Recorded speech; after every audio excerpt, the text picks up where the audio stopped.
Krishna Krishna Hare Hare, Hare Rama Hare Rama, Rama Rama Hare Hare.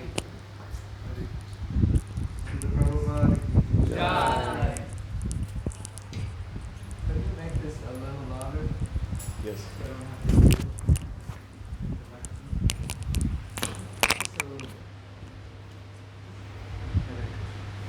So, what I would like to do today, Krishna Krishna, is for you, where I don't have any topic in mind. So if you would like to suggest a topic or ask questions, I would prefer that. That's better for me to know what you're interested in doing. And I know you didn't come prepared with questions, but I'm sure you all have questions, don't you? Something about Krishna consciousness?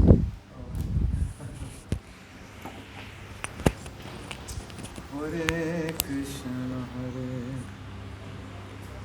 Krishna Krishna, Hare Hare. Yes.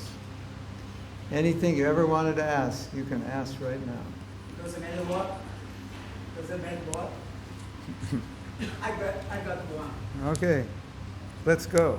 You've got one. It's things that happened to me for weeks ago Yes? when I lost my trust in Krishna. You lost your trust in Krishna. Yeah, little. And it's about this thing from belief. How can I be stronger again? Well, what caused you to lose your trust? Yeah. What caused you to lose trust? Yes, something happens about my partnership. We just broke up. Oh, you broke up, and so. We broke up, and she knows about Christmas. I tell everybody about Christmas, and but it was a bad day, just one bad day, and we broke up. And after that, I was lost. I was really lost, and that's why I'm back here. I trust in him again, but I wanna now make this stronger, more stronger. Yeah, stronger. Yeah, that's good. So let's imagine you came to the gym and you told your trainer, I want to be stronger. Yes. Your trainer would say, okay, go here, do this exercise. This will be good for your arms. And do this one, it's good for your stomach. Do this one, it's good for your thighs. This one for your calves. This one for your muscles here. Yes. It's the same in spiritual life. We have to take the desire to want to be better and then do practically what can fulfill that desire. Because just the desire itself, although it's good, it's not enough. It's exactly like, I want to be strong. Oh, that's a good desire. You want to be strong. You want to be healthy. Yeah. But now you have to do the things. And if you do those things, automatically your body becomes stronger, right? If you exercise, then your body becomes stronger. So it's the same in spiritual life. For us to become stronger spiritually, we have to do certain things, certain sadhana, because that automatically will make us strong. I may not be strong, but I have a desire to be strong. We all have a desire to be strong. And then we run into trouble. We find that we're weak. All of us. Unless we do those things regularly, daily, that help us become strong, the desire becomes frustrated. Does that make sense? Especially taking shelter of the holy name. Because to me, from my experience, the holy name is somewhat like medicine. Like if I just take the medicine, I don't have to do anything else. I don't have to tell my body, digest the medicine, make the medicine work. It will just work. If it's good medicine, it will work. So the holy name is like that. If I take it properly, trying to chant without offense, then automatically I become spiritually strong. I don't have to do anything else other than that. That's the magic of chanting. That's the magic of sadhana. If I get good association, I don't have to do anything because the good association will affect my heart. It will touch my heart. It will change it. The association of other devotees, their purity, it will rub off on me. If I read, if I study, if I hear, just by hearing, just by sitting and hearing, that's all I have to do. I don't have to do anything else. That vibration will purify my heart. So the problem is, if I don't do those things and I want to become strong, then I'll become frustrated because the desire will not manifest.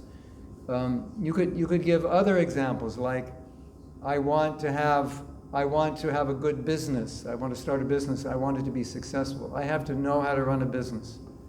I have to do things that will make it successful. I want a good relationship. I have to know how to act in relationship. I can't just want it. I have to know what to do. And then when we do the right things, it's just natural law. Good things happen. We do bad things happen. We do nothing happens. Right? Bad japa, bad spiritual life. No japa, even worse. Good japa, good spiritual life. And you don't have to be strong or weak or anything. You just have to do it, and then you become strong. So you take a skinny guy like me. Well, I'm not that skinny, but I'm not a big muscle man. But you put me in a gym, and you say, okay, you work out every day, and you take this protein powder and build your muscles. And I come out, I'll be bigger, I'll be stronger. But sitting on my couch, just wanting to be strong, it's a good desire, but it's not going to happen. Right? So my body will just respond. You do the exercises, your muscles will get bigger. Right? It's exactly that way in spiritual life. You don't have to be strong. It doesn't even matter. You will be strong if you do the proper sadhana automatically. And the faith will just be part of that. You know, the interesting thing about faith is if you think about faith in anything, how do you develop faith in anything, be it material or spiritual? You develop faith based on your experience with that. Right? So someone says, this is good for you, you should do this. And you think, I don't know about that. And your friend says, just do it. You'll see. So you'll do it. And so you do something, you feel really good. Oh, I like this, I feel really good. I went swimming today. I feel energized. So your faith is based on your experience of doing something. So if you act properly in Krishna consciousness, you'll get realization, you'll get experience. Your faith automatically, you don't have to worry about faith.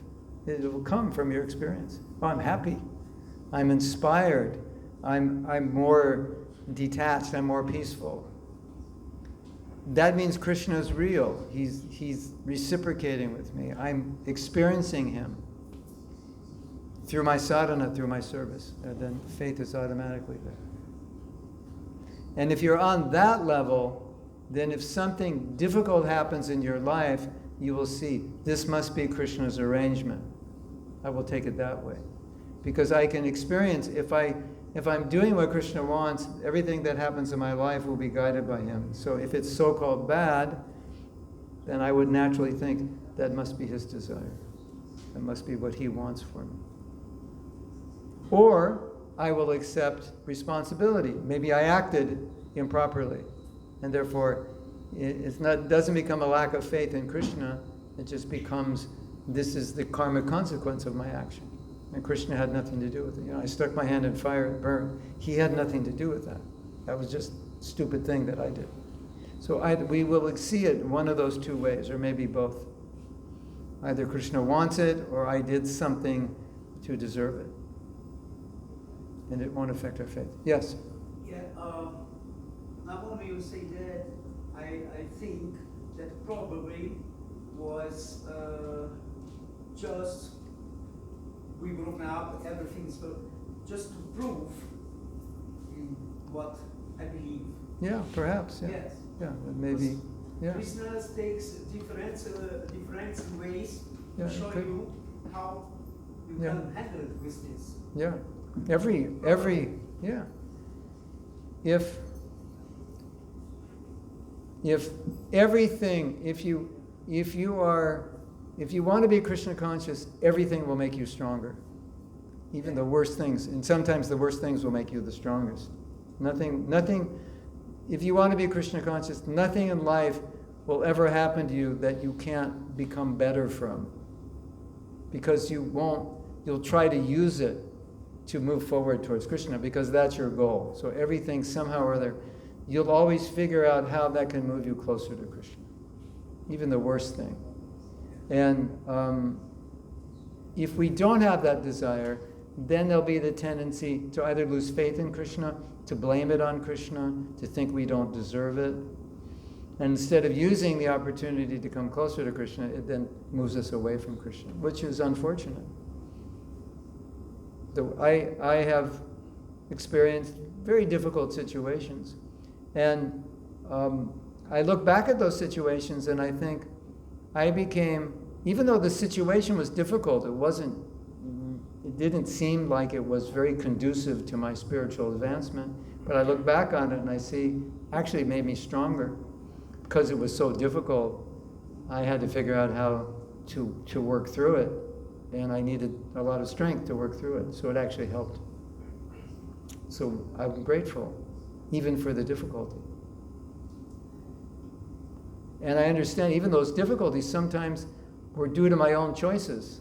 It wasn't like Krishna saying, here, I'm throwing you in a pit of snakes. No, it was my choice. I jumped in the pit. But then I figured out how to get out of the pit.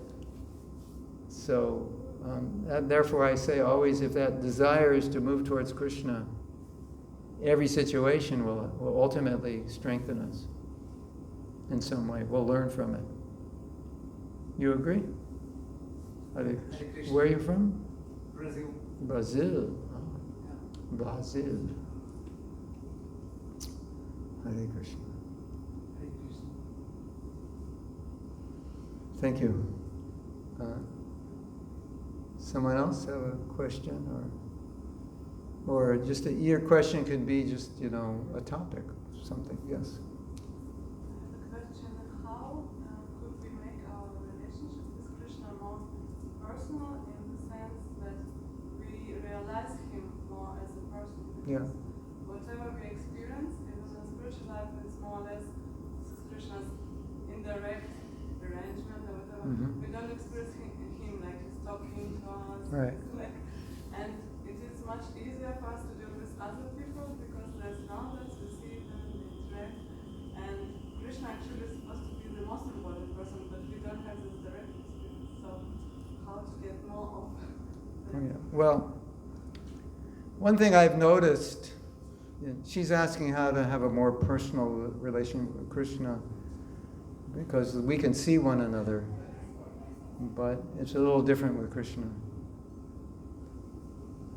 It is and it isn't. And one of the things that I've come to understand, and I've been talking about this recently, is that we tend to not deal with Krishna in the ways we would deal with other people. So we kind of depersonalize him because he's God and he's different.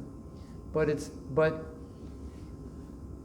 if you study relationship in general, and you study your relationship with Krishna, it's very similar. Because Krishna is a sentient being, which means he has feelings. So if we are away from Krishna, if we're turning our back on Krishna, that causes Krishna unhappiness. Just as if I turn my back on you, or you turn your back on someone else, it causes them unhappiness. It's the same. If we tend to think, well, he's God, so he doesn't feel those things. He's transcendental. Why would he feel anything about us? We're depersonalizing him. We're turning him into a being that has no emotion, that doesn't care about us. Sometimes we say, Krishna loves me, and we find that hard to believe. How could he love me? I don't feel it, I don't see it. But Krishna is the Father, Pitaham. He says, I am the Father, Pitaham Asya Jagat, I'm the Father of the universe. So as the Father loves his children, similarly Krishna loves us all. But we go into logical thinking, and our logical thinking says, well, why would he love us? And you have all the reasons he wouldn't love you, right? Well, I'm here, he's there, I left him. Why would he care for me? I've turned my back on him, I've committed sinful activities. But Krishna doesn't, it kind of makes Krishna like this old man with a beard punishing God, like kind of a mechanical, this old man with a beard is kind of like a more mechanized God, sitting on a throne and passing judgment. So, that's my personal realization. Now, let's take it to chanting. Most of us here, if not all of us, chant japa, right? And the number one problem in chanting japa or doing kirtan, which causes all the other problems, is we depersonalize Krishna. We turn that person Krishna into a process. Chant a mantra, here's a mantra, here's a process. What kind of relationship do you have with a process? Like I do yoga asanas. That's a process. What relationship do I have? There's no personal relationship with a yoga asana, right? I have a process. I'm learning to play an instrument through a process. There's no relationship with that process. You don't have relationships with processes. You have relationships with persons. So there's this tendency to depersonalize Krishna consciousness into processes and forget that it's not a process, it's all those processes are just forms of connecting with the relationship. Just like you and your husband, you may learn, well, here's a good process we should do. Why don't we do this process? Every morning we'll pay obeisances to one another. That's a process. But what's the purpose of the process is to develop a better relationship. Or why don't every night after dinner we talk about our day and we talk about our problems with one another? So we can connect better. We can have a better relationship. So you could call it a process. Okay, and do every night I want you to tell your husband 5 things you appreciate about him, and he will tell you 5 things he appreciates about you, and that's a process. But what's the point of the process? To have a better relationship. So there's a tendency to depersonalize Krishna because we have all kinds of crazy concepts of God, even though we have Krishna book, Srimad Bhagavatam, all these pictures. We come from Christian, Islamic backgrounds, Jewish background, with these weird ideas of God or no ideas, right? And those ideas of God are all based on logical thinking. This idea of God, you go into any church, there'll be the picture of God, the old man with his hand out. You've seen it? His hand out for Jesus, like. What is that all about? Even I have to tell you something about Lord Brahma. There are many pictures of Lord Brahma with gray hair, but because he's old, he's the first living being. That's not like that. He's not old and gray. Believe me. The demigods don't get old and gray. Why would he? So it's, we have these ideas. So we think logically Krishna must be a certain way, and we tend to depersonalize him. But the more you understand, and the more you think about it, the more you will see that in our relationship with Krishna, it is so similar to all our relationships, and how we become closer and more loving, the way we think and the way we act, or we become distant and neutral, or even antagonistic by the way we think and act. And it's the same with Krishna. So I would say, in answer to your question, the beginning is we have to start with accepting that Krishna is present in his name, in his lila, in his deity. Even if I have no realization, I accept that. And then I treat that deity, that Srimad Bhagavatam, that holy name, that devotee, that spiritual master, I treat them as Krishna or as Krishna's representative. And by treating them that way, we are now acting personally. We are personalizing the relationship. So if this holy name is actually Krishna, how should I treat it? Krishna's coming. I'm paying my obeisances. I'm bowing down. I'm praying to that name. As Jiva Goswami says, I'm chanting with love. Chant the holy name with love. It's the best way to chant. I'm doing all these things because it's a person. There's a person there.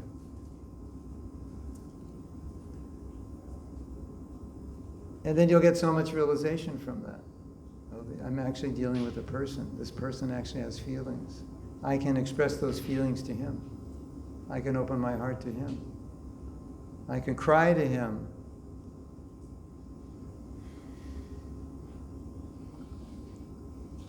And he will hear it. And when it's interesting, I don't know if you know this. I don't even know if I'm answering your question properly, but you'll let me know if I haven't. Gopkumara is the main character of a book called Brihad Bhagavatamrita. And Gopkumara travels throughout the universe, through the lower and higher planets, and even through the spiritual planets. And eventually, because he's a cowherd boy, he was never satisfied until he met Krishna. When Krishna was coming home with the cows, he met Krishna. And you know what Krishna told him? Krishna said, I know everything you went through in the material world. I know all the suffering you went through in your attempt to come to me. I know that. Wow. When I heard that, it's like, that's what a person tells you. When, you've traveled halfway around the world, you've come to see me, and you go, it must have been really difficult. I appreciate so much you've made the sacrifice to come and see me. Krishna's doing the same thing. I know what you went through. I know all. So when you're going through all your austerities, like we saw in that play, and Maya's grabbing you and you're trying to get free, and Krishna knows that. He knows all of that. He knows exactly. And if you think that way, that's personalism. If you think, where is he now? He's forsaken me. That's making Krishna into a machine, basically. That you have to press the right button and he'll reciprocate. It's not like that. So if you treat him as a person, he'll reciprocate as a person. If you treat him impersonally, depersonalize him, you'll have an impersonal relationship. So it's difficult because when you begin Krishna consciousness, Atasri Krishna Namari Nabhavet Graim Indriya, with our conditioned material senses, we see the deity and it's like, oh, okay. We don't even see the deity, we see flowers. First time you come to the temple, you don't even know there's a deity on the altar. You just see flowers and lights, isn't it? You have to chant a little bit and take prasadam before you realize there's a thing called a deity. Or you read the Bhagavatam and it's just like, what's this book? It's just, this is like Greek to me. So the challenge is, we're told, no, Krishna's here. He's on the altar. God is on the altar. He sees you. Wow. God is in his name. You chant his name, he's there. Really. We don't have that realization. That's what makes it difficult. So we have to begin the process by treating the name, the Bhagavatam, the Sangha, the deity. We have to treat them as Krishna. Or like you go to India. This happens so much when you go to India. You go on parikrama and they go, this is the place that this happened. And you're like hot and hungry. And you're like, oh, okay. You ever have that experience? Like, this is where Lord Chaitanya met Lord Nityananda. And like, okay, I'm ready to feel something. And it's like, what time's breakfast? That's what I'm feeling. It's like, have you ever had that experience?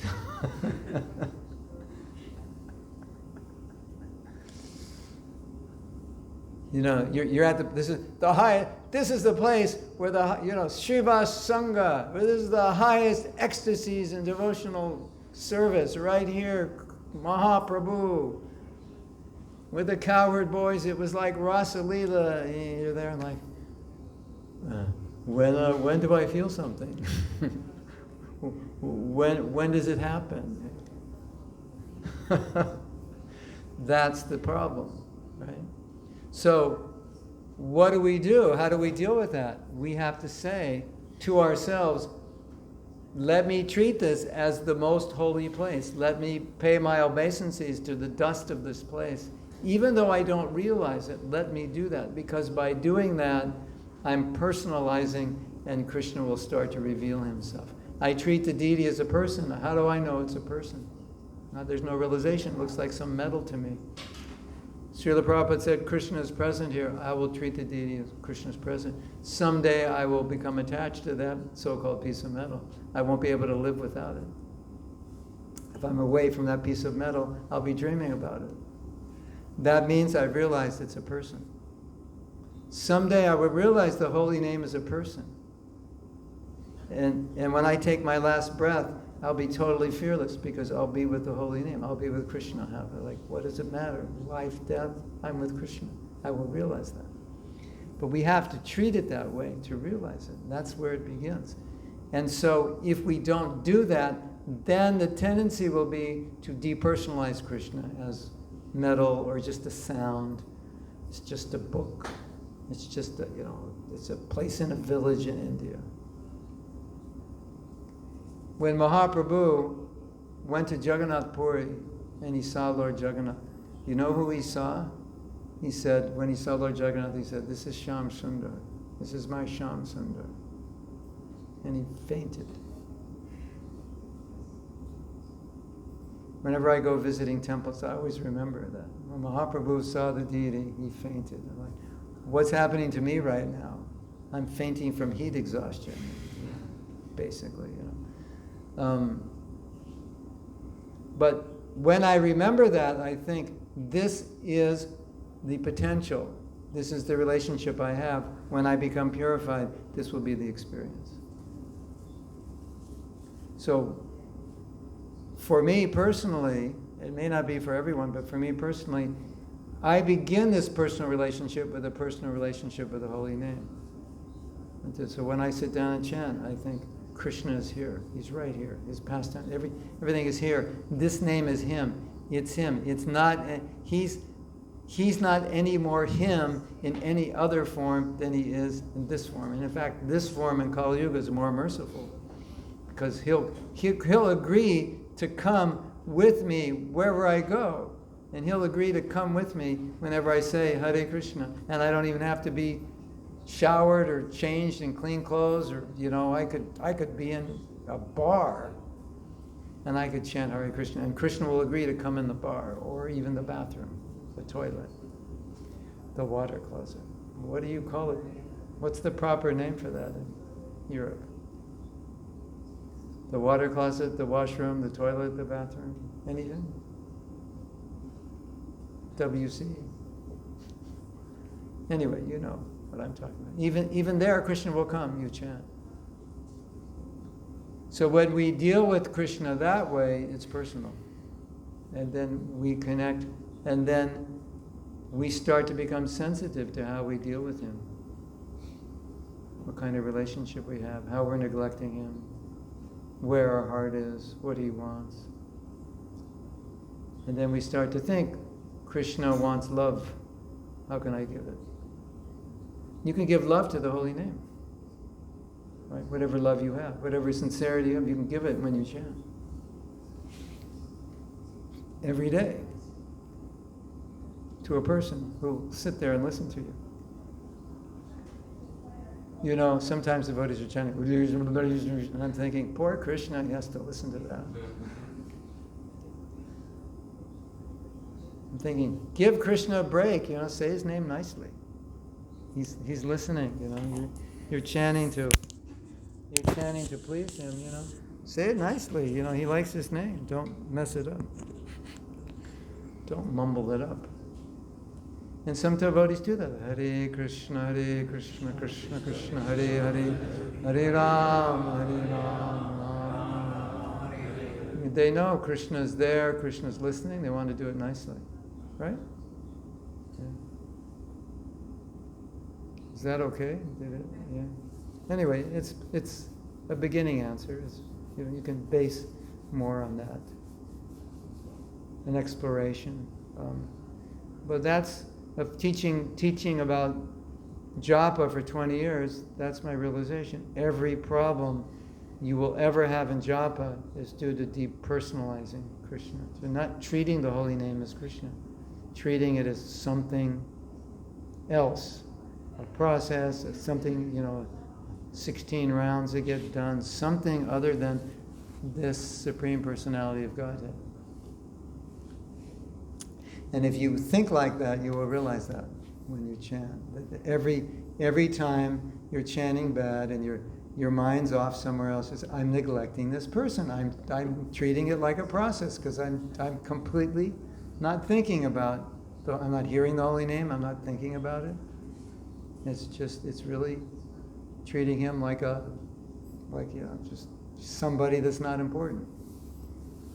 We tend to do that, right? If someone, there's 3 people in the room and someone you think is not important, you tend to not give attention to them. Right? Yeah. Hare Krishna.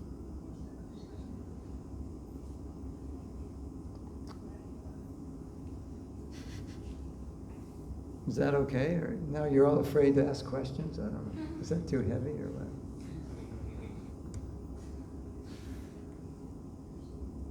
Anything else?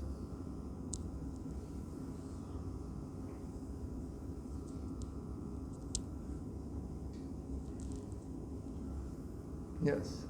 How can I find the right balance if I'm practicing Krishna consciousness, doing austerities and sadhana, and maybe I'm not so far that I get really nice taste, and I think I need some relaxation before I burn out. Okay. Basically, how not to burn out and what is okay. And I've got how much austerity can I do before I crash? Well, ultimately, any sacrifice we make or any austerity we do, ideally, it should come naturally, spontaneously, like I want to do it. And it's coming as a byproduct of my advancement. So now, the level of austerity I should do and the level of austerity I can do are not always the same. So if the level of austerity I should do is higher than the level of austerity I can do, and I try to do the level of austerity I should do for too long, then I will burn out. And then if I burn out, then I'll tend to not do any austerity as a means to recuperate. I have found in my own life, due to making this mistake and many other mistakes, that balance is always better than over and compensation. This balance is always better. Like what can I do so I can maintain steadily, rather than I'll do this 5 days and crash for 2 and recuperate. It's better just what could I do steadily. It doesn't mean that you can't take out time for yourself if you need it. I'm not saying that. But I'm saying we don't want to live a life where we're always compensating. We're burning out and compensating and burning out. It's not healthy.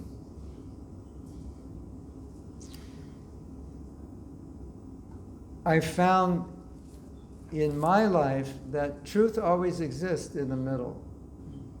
In that point of balance, somebody says this, somebody says that, I do this, then I have to do that to balance the pendulum. But usually when you reflect on it, you realize it would have been better if I would have just stayed here rather than, right? So, a little more like this. What can I do so that I can be happy and stable and peaceful without having to? It doesn't, weekends were created to recuperate from all the week.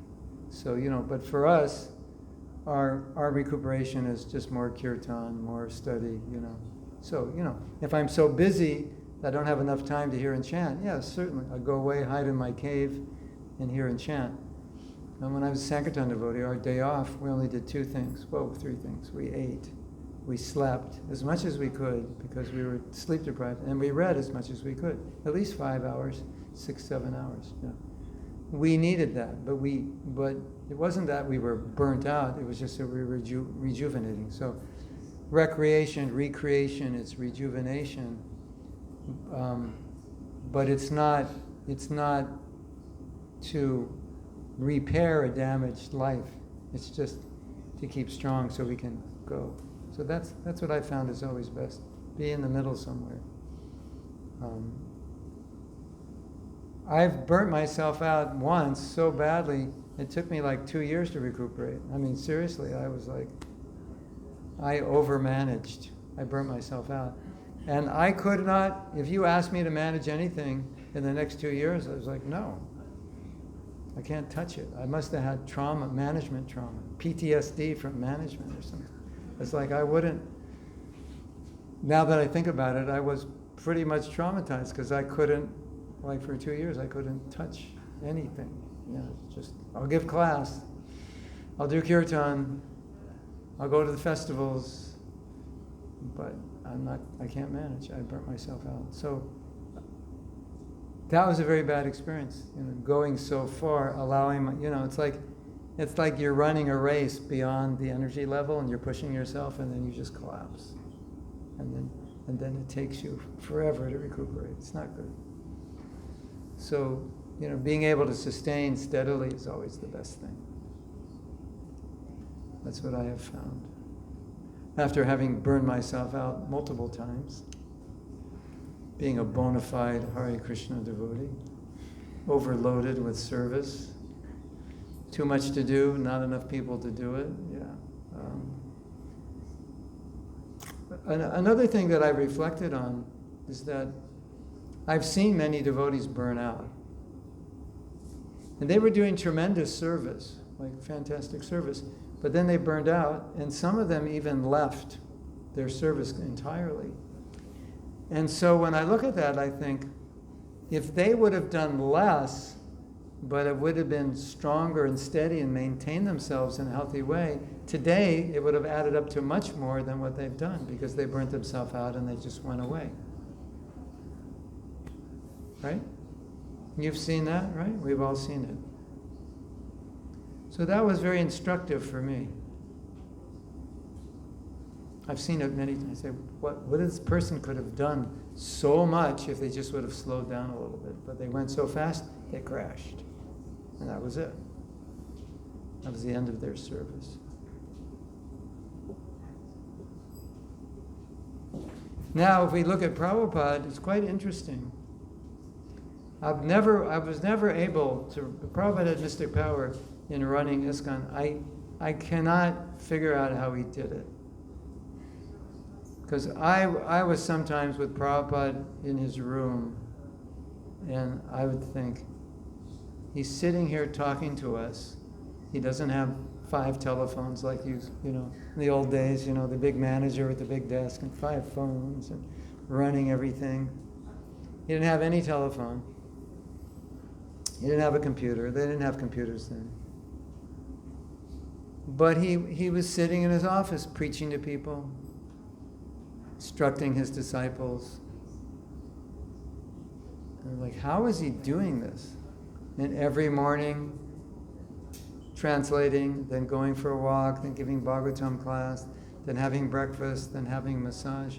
How did you do that? When you get busy, how your schedule gets thrown off. Oh, I got to do this, got to do that, Check my rounds later, do this. He was never like that. And I'm like, Prabhupada, how did you do that? You ran a whole movement, and whenever I was with you, it looked like you were kind of on vacation, like you had nothing to do, just talk to devotees. Like, how was that going on? I was always amazed. In any video you see of Prabhupada where he's talking and there's guests, just understand, in the midst of all that, he was running a worldwide movement that was expanding. And here he is just talking to some guests. And every day, like 11 o'clock, answering his letters and running the movement through mail. And it's just amazing. So it's such a good example. And when Prabhupada had everything in place on his desk. So if you cleaned his desk, I guess you Germans will like this one. If you cleaned his desk and it wasn't exactly where you left it, he was like, why did you move that pen 2 inches to the right? Why didn't you put it back where it was? It's like so organized. Everything is just... I am not like that. And when I think to be like, I try to be like that. And I think, that's so... I don't know how Prabhupada was just so in control of time and situations and circumstances. And then there's this picture of Prabhupada you might have seen. I think his hand is on the cane and his head is on the cane, and he's smiling, this kind of smile that you never see anybody smile like. It's like a smile that it's kind of like he's seeing Krishna, basically. You know, like who could smile like that unless they were seeing this beautiful boy? You know, it's like you couldn't smile like that. And so it was one of all of our favorite pictures because it was unique in many ways. And then later we heard that picture was taken in the midst of a bunch of turmoil in the airport, and the flight was canceled, and they're trying to figure out another flight, and all the devotees are like, what are we going to do? And they shot that picture of Prabhupada just... So, there's good examples for us, you know, of just this stability, like intense stability. So, yeah. You know, it's time to run a mile, so, you know, some guy shoots out in front, you know, and he always loses the race because he's going too fast in the beginning. And the other guy is calculating, you know, he's going to build his strength up. It happens often in boxing. You know, one boxer just lets the other one just like fight, and he defends him. And after a while, he sees that this boxer is tired, and then he starts fighting. So, you know, you maintain steadiness, stability. You know, there's the saying, the shooting star. Someone shoots up, and they're very great, and then they fall, as opposed to steady. Is that okay?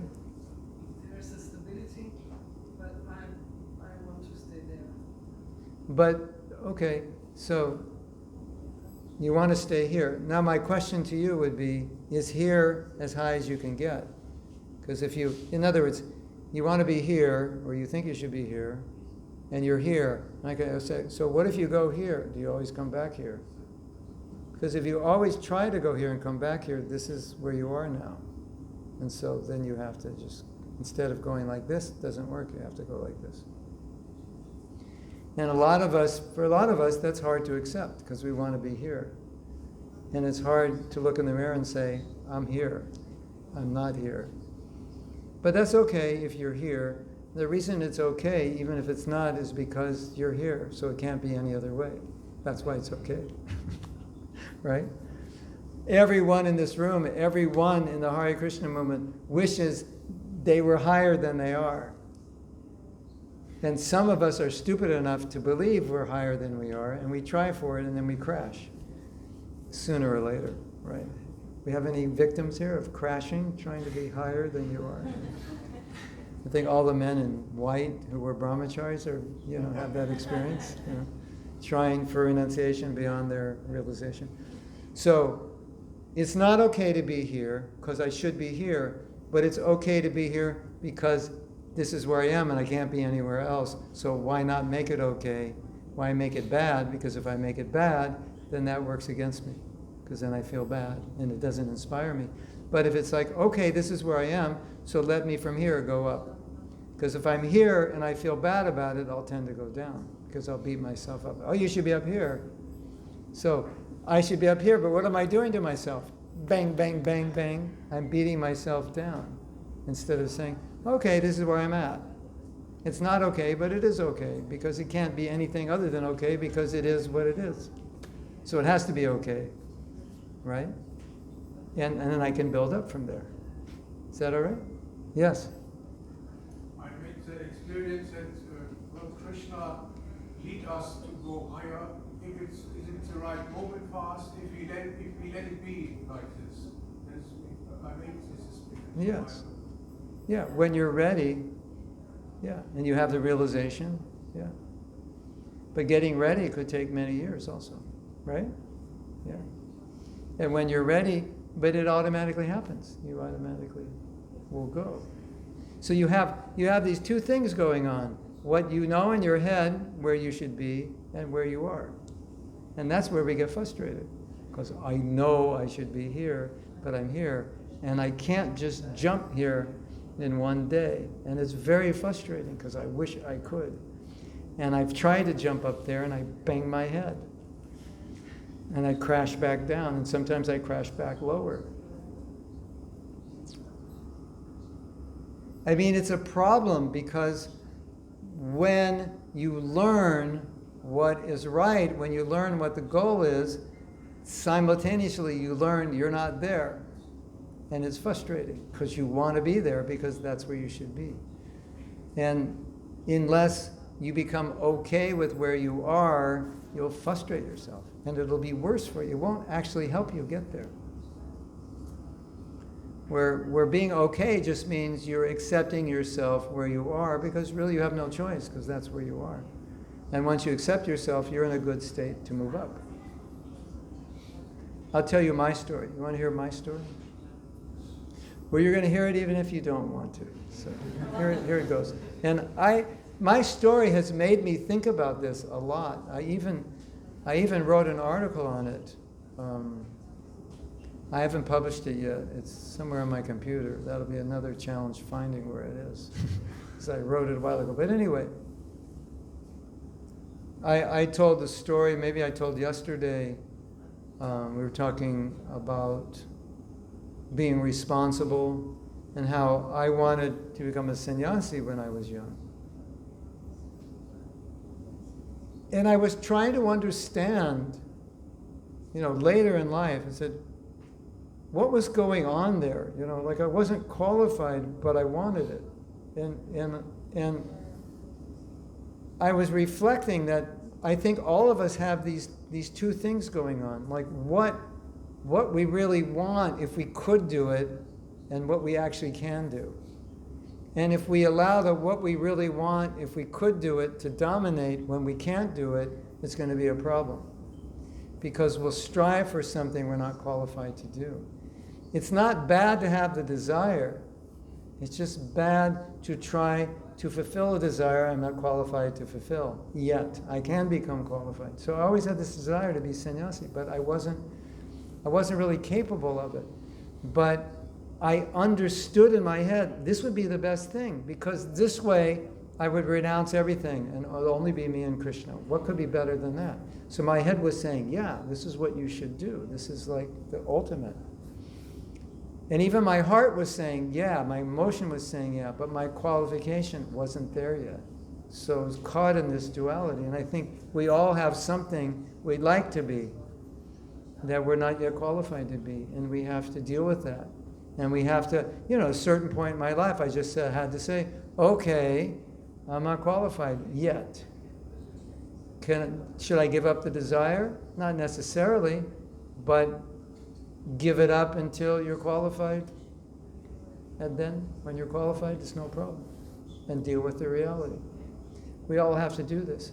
So we're always going to hear where we should be, and we're always not going to be there. We're always going to be lower than that.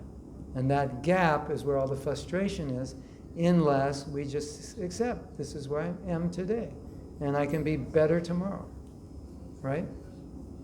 And if I try to shoot beyond what I can shoot for, I'm wasting time and energy, because I'll crash and I'll become disappointed. And sometimes I may even give up and say, well, if I can't get here, I give up.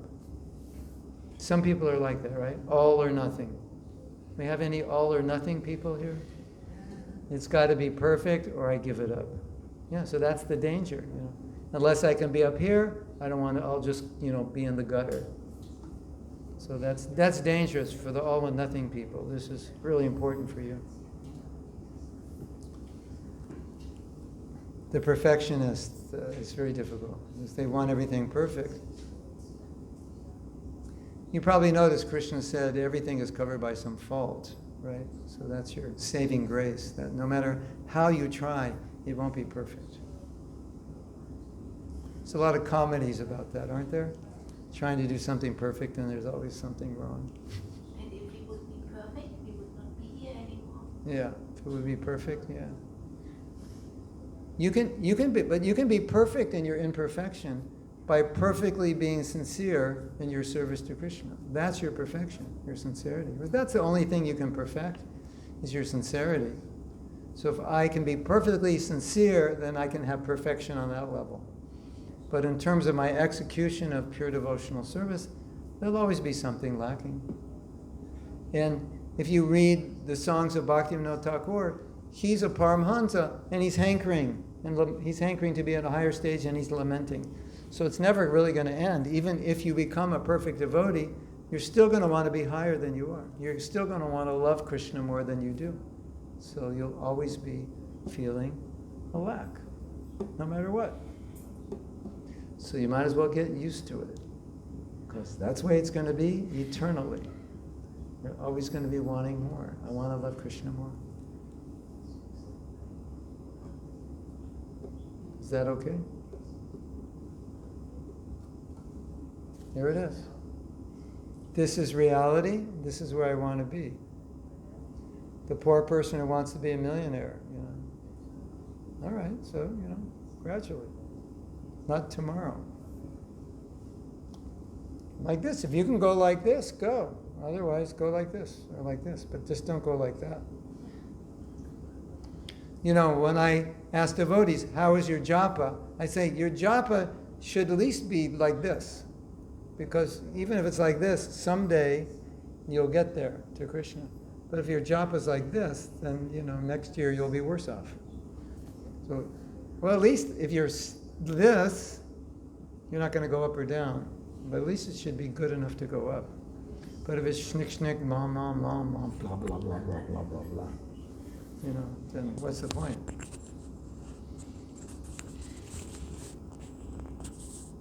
Hare Krishna. What time are we supposed to stop? Or I'm already too long? Or we'll go longer, or what? We have at least half an hour. I've gone a half hour too long, or we have a half hour more? No, I went to Kirtan too short. Oh. So you were supposed to have done half an hour more. Oh, okay. So what do you want to do? Anyone have more questions? Yes. Thank you so much for your lecture. Yeah, not officially. Really, I have got very useful. Oh, okay. Actually, very useful, practically useful for me in my now this situation.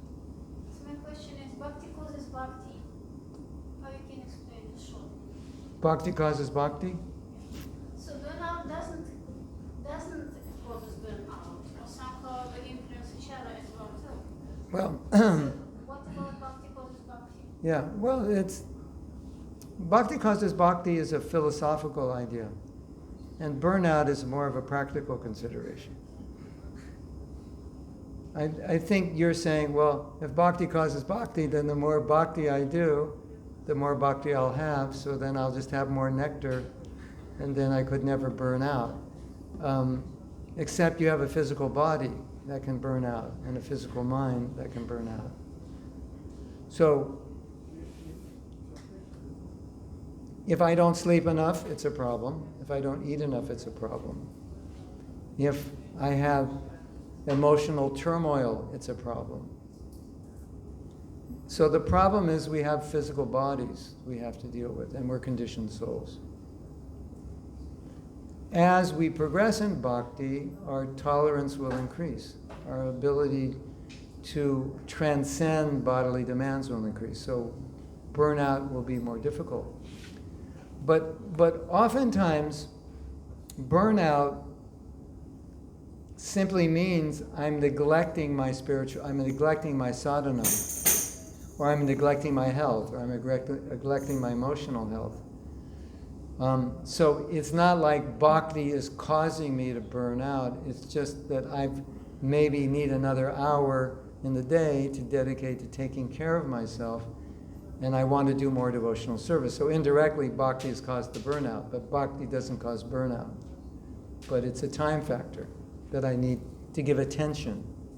It's like, okay, I only slept 4 hours last night, and I'm, dizzy right now because I haven't eaten all day, and I'm hypoglycemic, and I'm fainting. So, and I could say it's all the fault of bhakti. Bhakti's burning me out. No, what's really burning us out is our being impractical about what we need. It's not the bhakti, right? So, you do what you need to do to be stable and steady and healthy and happy and satisfied so you can do your bhakti. And then you won't burn out. So burnout is just caused by neglecting something that you need. And you've just replaced it with devotional service. So you've neglected some sleep, or you missed a meal, or you haven't taken the time to read enough, or do that service that inspires you, and so you burn out. Because we all have needs. The problem is we have bodies. You probably noticed, right? You have a body. Have you noticed? Yeah. Sometimes it gets hungry. You've noticed, every 6-7 hours, and then sometimes it becomes sleepy, and sometimes the mind becomes disturbed. Yeah. So that's really where the problem lies. The burnout is just that we have to maintain the needs of the body and mind. Yes? Is it connected with losing loss of taste? The taste is getting weaker than having burnt out. I don't know, I'm sorry. It's possible. I think I have never had burnt out. I have something, but it's not burnt out. I hope so. I don't know. Yeah. Well, whatever word you use. I can relate my experience. Like I like to do kirtan. If I don't do kirtan enough, it's like, vitamin deficiency. I can feel spiritual vitamin deficiency. If I don't read enough, I can feel spiritual vitamin deficiency. If I don't teach enough, I feel spiritual vitamin deficiency, because these are things that I personally need for my spiritual life. And Prabhupada was the same way. He would sit down, he would do bhajan, he would give class, he would do so many things which inspired him. He would listen to Krishna book every night, he would take his walk, his massage. So you know what you need to inspire you in spiritual life. Don't ever avoid those things. If learning verses inspires you, learn them. If deity worship inspires you, do it. If kirtan inspires you, do it. Do what inspires you. That's important. Because if you don't, you'll have spiritual vitamin deficiency, aka burnout.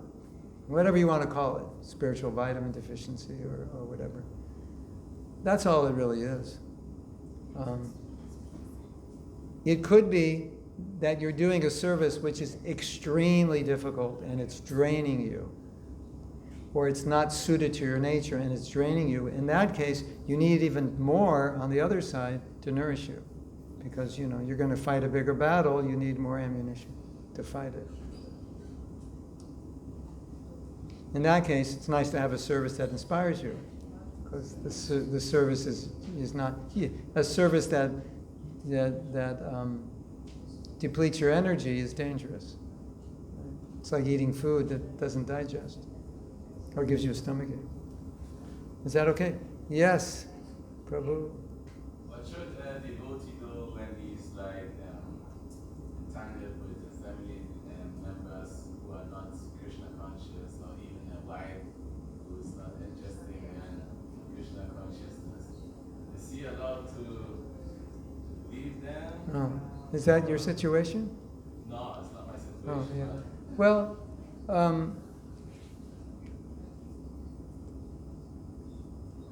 you know what's interesting about this? sometimes someone becomes a devotee, and they become a little Hare Krishna, Krishna Krishna, if you know what I mean. Hare Ram, Rama. Hare Krishna, Krishna Krishna. So then they come back home, and they're like telling all their, family members, they're just a bunch of meat-eating karmis. And they're thinking, you've joined the Hare Krishna movement. This is like, you're totally brainwashed. You're like what kind of crazy demon have you become? And they're saying, I thought this was a religious movement, that you would be like more understanding and more compassionate. So I think that's important to consider as a foundation. Okay, I'm a devotee. This is what I want to do. I understand my family is not, but I should be exemplary in my compassion and understanding. It may be a problem in the future. It may not be. They may be inspired by the changes they see in you. But if they see these negative changes, how would they be inspired? Like sometimes we meet a Christian and they're like, do they have Christians like this in Germany that tell you you're going to hell? On the street screaming? You have those? Yeah. So sometimes devotees, they say to these Christians, the Christian says, you're going to hell. And then you say, are you going to heaven? And they say, yeah. So I'm glad I'm not going to heaven because you're going to be there and you're driving me crazy. I prefer to go to hell. So you don't want to communicate that to the family. Like, why would I want to be a devotee? Because you've become a crazy fanatic and you're turning against us. Whereas if you become more kind, more understanding, more compassionate, which you should be, then maybe they'll be inspired. Oh, I've seen so many changes in you. Maybe I should do this also. At least that's where I would, starting point. As far as how to deal with every situation is different. And it's not easy. Getting out of the material world is never easy. But we should be sensitive. And there are devotees whose families are not devotees, but the families are supportive. And, they continue. They don't have to be devotees. You don't expect them to be devotees. They don't expect you to not be a devotee. But you respect one another. That's ideal. And some people will not become devotees in this life. It's just not going to happen. You want to hear something funny? This is so funny. It shows how clever Prabhupada is. Prabhupada was invited to a TV show, and this host was famous for insulting his guests. Bring them on and just make fun of them and ask questions that make them look like fools. And they told Prabhupada, he's going to try to do this to you. So the man says, Swamiji, what if everyone became Krishna conscious, just chanting and dancing in the street? Who would work? Who would grow the food? Who would run the schools? Who would run the hospitals? And he said, don't worry. There are plenty of fools like you who aren't intelligent enough to become Krishna conscious. Prabhupada got the first punch in. Hare Krishna. Hare Krishna.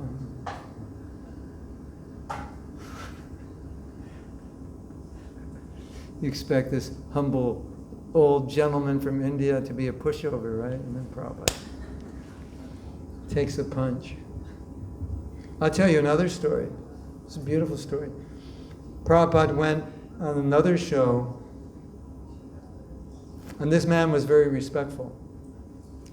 He had never met Prabhupada before, but one of his disciples said, my spiritual master is here. Would you come? Can he come on your show?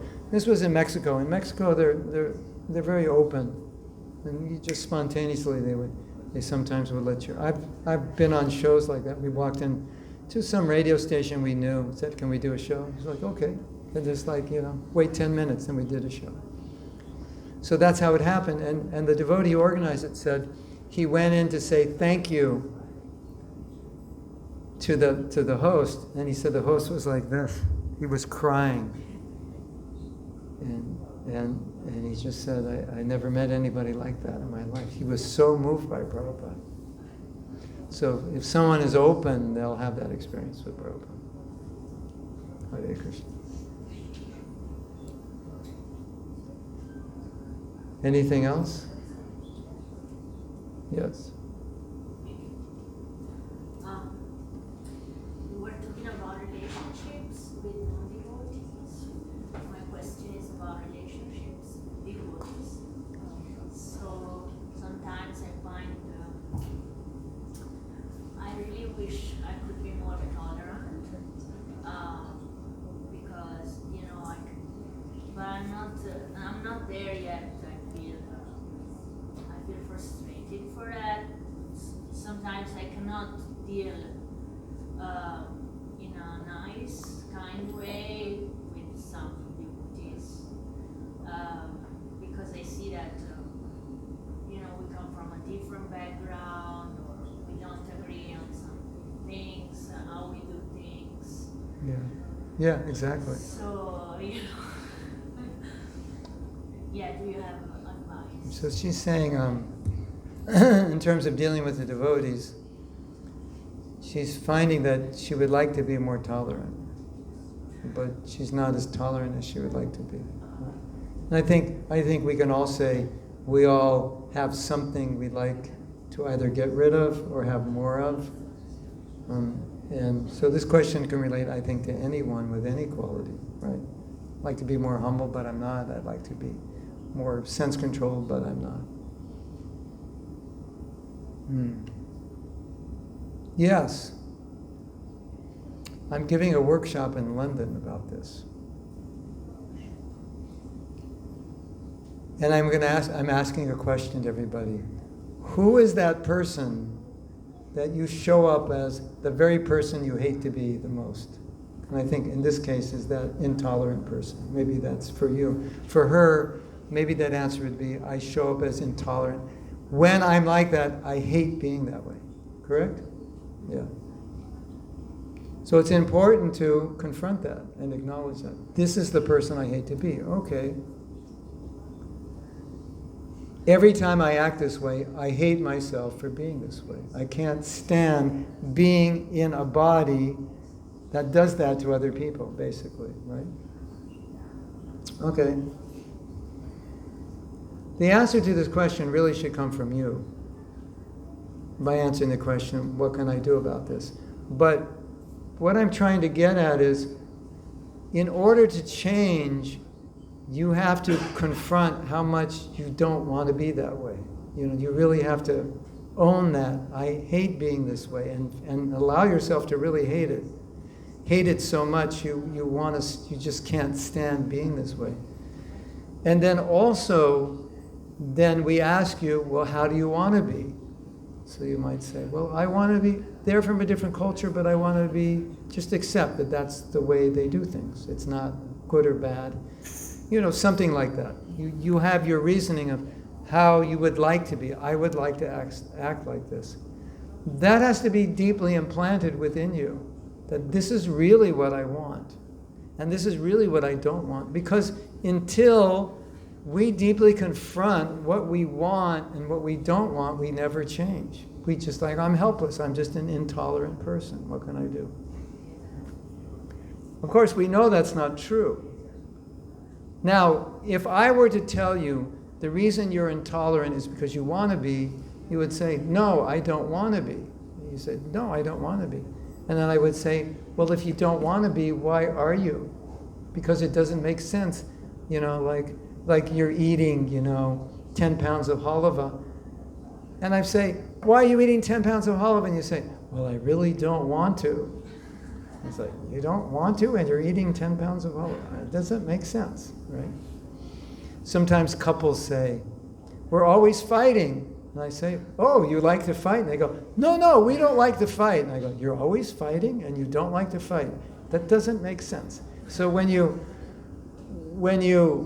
analyze it that way, you realize I'm really doing this ultimately because I haven't made a decision to be some other way. And I haven't confronted how much I actually dislike it. So we've got ourselves convinced, like, this is how I am and I'm incapable, even though we hate being that person. If we can confront how much we hate it and allow yourself to feel how bad you feel when it happens, then you can start to shift. Because until you really want to change that, it's not going to change. And that's for all of you. Whatever it is you want to change, until you confront it, like, what do I want to be and what don't I want to be, and who is this? I hate when I do this. And every time I do it, just tell yourself, I hate myself when I do this. I want to stop. I don't want to do this anymore. I don't want to be this person. This is not who my spiritual master wants me to be. This is not who I want to be. This is not who Krishna wants me to be. I hate this person. I want to let that person go. I want to be a loving, kind, tolerant person. And keep telling yourself, and then that becomes, write it on a post-it and put it on your wall. This is the person I want to be. Until that's ingrained in you, the conditioning just overtakes you, and you'll always be that way. Does that make sense? That's my experience. Then one other thing I would say, like some of you may say, well, that sounds easy, but it's not. Okay, for all of those who just thought that's easier said than done, practice. So the beginning of change has to be practice. So even though I think this devotee is so weird, they're from this weird country in the middle of some weird place in a weird city in that country, and they have strange customs, and they don't know how to smile, and they don't talk, they just grunt when they talk. Can you do that, Prabhu? And you're like, okay. Did you finish? And you're like, he's driving me crazy. Say, so you think, okay, I find this difficult to tolerate, but I will practice tolerance. Because unless I practice, how will I learn it? So even though if you wait to feel it, you may never feel it. So you practice it. So part of the strategy is to practice. I want to be this tolerant person, but I'm not, but at least I can practice it. Because that practice will lead to developing that muscle of tolerance. And then you will discover, this is beautiful, you will discover, when you try to practice something, you will discover there has to be a mentality behind this that's going to enable me to do it. And you will discover the mentality behind tolerance is acceptance. I accept these people. It's okay for him to grunt. It's just what he does. It's all right. The whole universe doesn't have to move according to my will. I can allow people to be. That will be the mentality behind tolerance. Or this is just how it is. You're in traffic and you're late. What can you do? It's like, this is just how it is. That's the mentality behind tolerance. So Krishna will reveal that when you try to practice tolerance. He'll reveal the mentality you need to do it, or whatever it is, forgiveness or self-control or whatever you want to learn, empathy or so forth. Is that okay? Hare Krishna. Is that okay? Yes. Can you try? Yeah. Here's my little mantra. You want a mantra? The path to blank, whatever it is you want, think whatever you want to develop. The path to, whatever that is, tolerance, forgiveness, self-control, honesty, personalism, is paved with the practice of. The path to tolerance is paved with the practice of tolerance. The practice of sense control is paved with the practice of sense control. The path to compassion is paved with the practice of compassion. It's a beautiful mantra. That's how it works. So even you say, I can't do it, then just practice it. It will come. Krishna will reveal the mentality that you need. If you wait for the mentality, maybe it won't come. And the last thing I would say, this is power users, secret for power users. For all you Krishna conscious power users, here's the secret. There should be a person in your mind who embodies the qualities that you want to develop. And whenever you start to act in ways you don't want, you think, how would that person act in this situation? And you can think, okay, I'm going to incarnate as that person now, and I will behave like they behave. And so that person kind of becomes, you become that like expansion of that person, and you behave that way because you know they would be very tolerant with this person, or very kind, or very forgiving, or whatever. So now you have like 5 choices there. You can do them all also. Hare Krishna. Is it time for arti? Or we have till what time? Okay. At least 15 minutes. Okay. So what do you want to do? You have more questions or more kirtan or? Kirtan. I'm not going to do kirtan. I'm not going to do kirtan if you don't dance. You're not allowed to sit. Is that fair? Is that a deal? Deal? Dancing is important. Srila Prabhupada, sometimes, maybe all the time, we could say, if the kirtan was picking up and we were sitting down, and once we were standing, if we weren't jumping, he would. And so what we learn from that is that dancing is pleasing to Krishna, and it's beneficial for our spiritual life, because the ecstasy of the holy name becomes intensified when we're dancing. And you know, when you dance, you're completely detached, isn't it? When your feet are off the ground, you're like out of the material world, isn't it? Like all your attachments are kind of down here, and you're up there. Yes? So, dancing is good, I think. I know. Okay. Is it a deal? You're going to dance? Yeah, okay.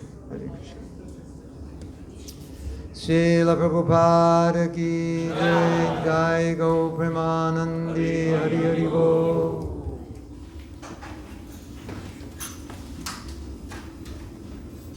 Hare Krishna, Hare Krishna. Should I get another cushion?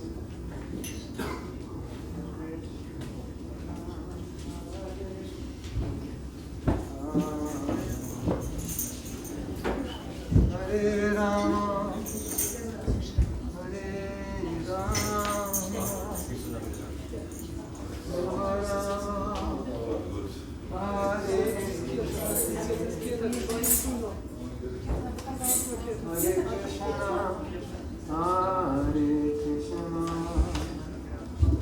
Krishna, Krishna. I think we have to turn that off. Hare Hare,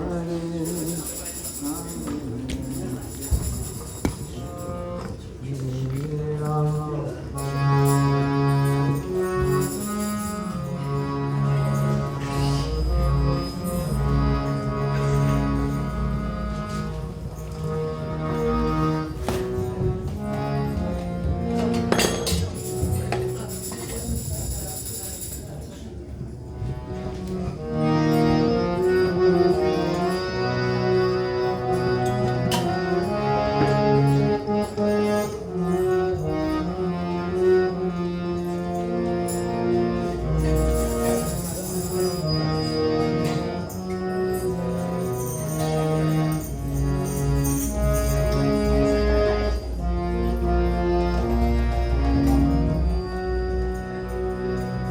Krishna Chaitanya Prabhu Nityananda Shivasadi Gaura Bhakta Vrinda.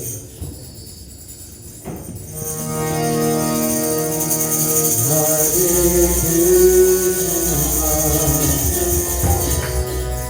Hare Krishna, Krishna Krishna, Hare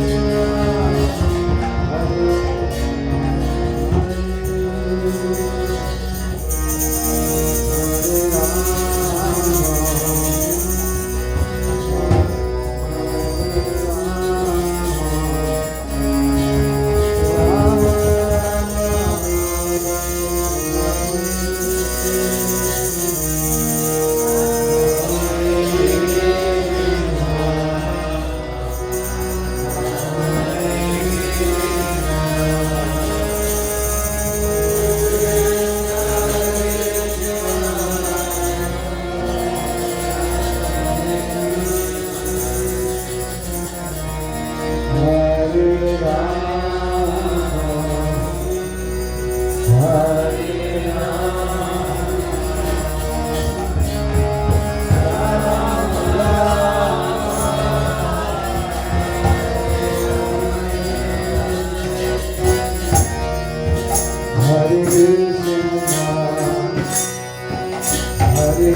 Hare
One more time together.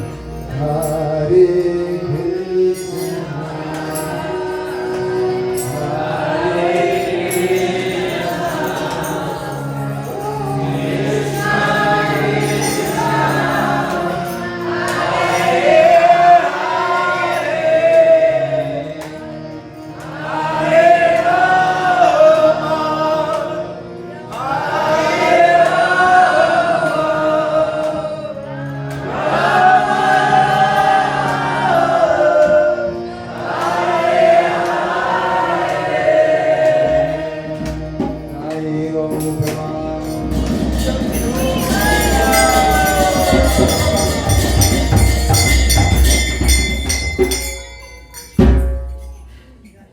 Yes, sir.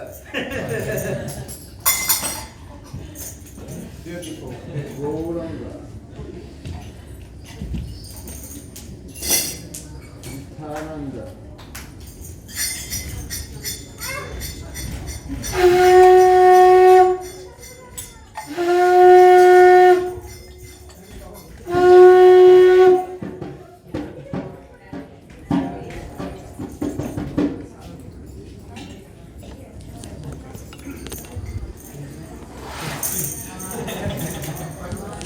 Jaya Gauranitai, Jaya Gauranitai, Jaya Gauranitai, Jaya Gauranitai, Jaya Gauranitai.